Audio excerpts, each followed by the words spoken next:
আজ গণতন্ত্রের সবচেয়ে বড় লজ্জার দিন। আরজি কর ঘটনায় আমরা দেখেছিলাম এভিডেন্স ট্যাম্পারিং এর সাথে যুক্ত সন্দীপ ঘোষ ওরফে আরজি কর মেডিকেল কলেজের অধ্যক্ষ আর তালা থানার ওসি অভিজিৎ মণ্ডল, এই দুজনকে গ্রেপ্তার করাও হয়েছিল।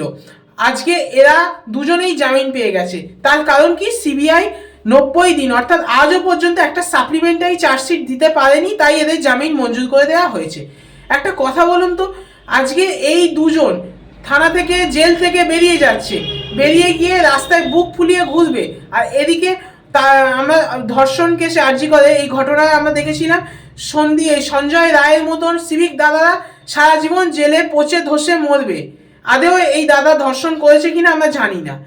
আমি সত্যি কথা বুঝতে পারছি না, এরা যদি জেল থেকে বেরিয়ে যায় সমাজ বিরোধীরা বুঝে যাবে আমরা যা ইচ্ছা করব, আমাদের কোনো সাজা হবে না।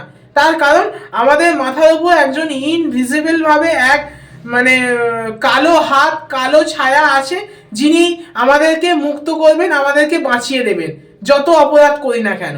পশ্চিমবাংলার মানুষ কি নিরাপদ? আমি কি নিরাপদ? আপনি কি নিরাপদ? আমি জানি না।